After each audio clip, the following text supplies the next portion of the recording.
नाही. बाकी सद्गुरू सगळं तुमचं क्षमा करतील, पण अहंकार कधी क्षमा करणार ते म्हणणार का नाही, पण लांब ठेवतील. मग लांब राहायला आपल्या जीवनाचं काय उद्देश सफल झाला सांगा मला. म्हणून हे कल्पतरू वृक्ष आहे आणि जो जो इथे येईल त्याला सर्व त्याच्या इच्छा मनोकामना पूर्ण होणार आहे. मी शेवटी म्हणतात ज्ञानदेव म्हणे तरलो तरलो. कोणामुळे तरलोय? आता उतरलो गुरुकृपे. सद्गुरु कृपेने ज्ञानदेव महाराज सुद्धा म्हणतात मी आता तरलो. कोणामुळे? सद्गुरु कृपेमुळे. म्हणून आपल्या जीवनामध्ये सद्गुरूंचं स्थान हे अनन्य साधारण आहे.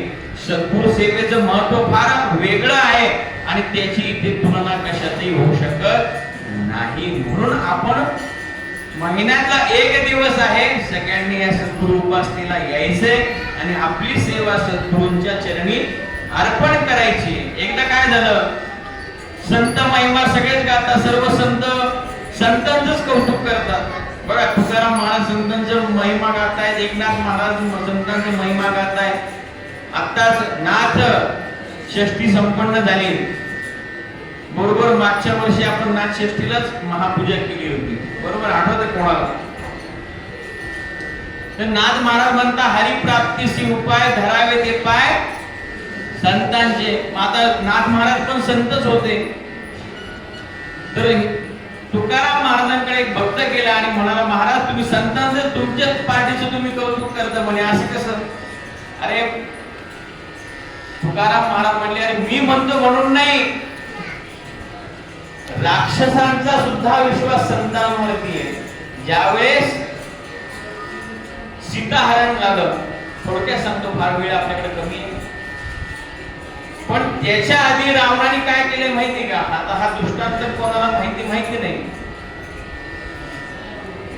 जंगलामध्ये तो सीताहरण करण्यासाठी चाललेला होता आणि त्याच वेळेस त्याला नारदांची भेट झाली आहे. श्रीमन नारायण नारायण नारायण नारदांची भेट झाली.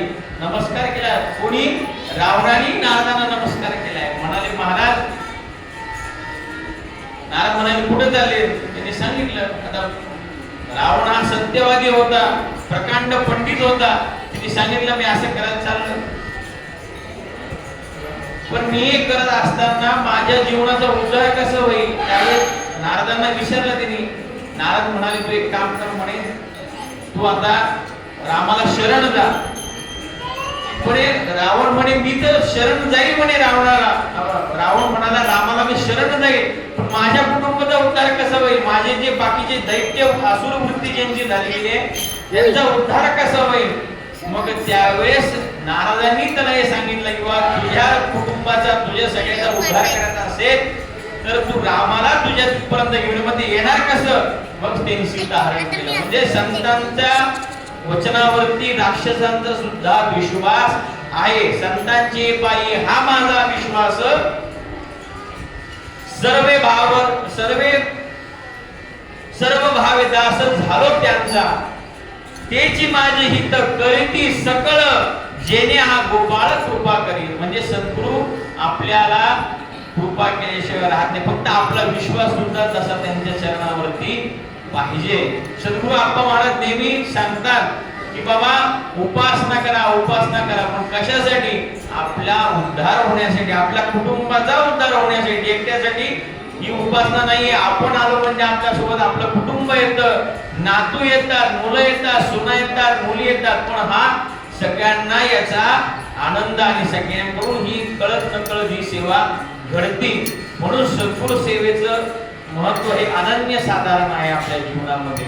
आणि म्हणून आजच्या ह्या दिवशी पुणे शहरामध्ये मासिक सद्गुरु उपासनेला 9 वर्ष पूर्ण झाले. त्या निमित्ताने आजची ही महापूजा इथे संपन्न होते. ज्यांनी 9 वर्ष उपासना एकत्र घडून आणण्यासाठी ज्या भक्तांनी प्रत्यक्ष अप्रत्यक्ष नियोजन मंडळ जे आपले पुणे उपासना मंडळ आहे त्या सगळ्यांसाठी जोरदार टाळ्या पाहिजे. कारण की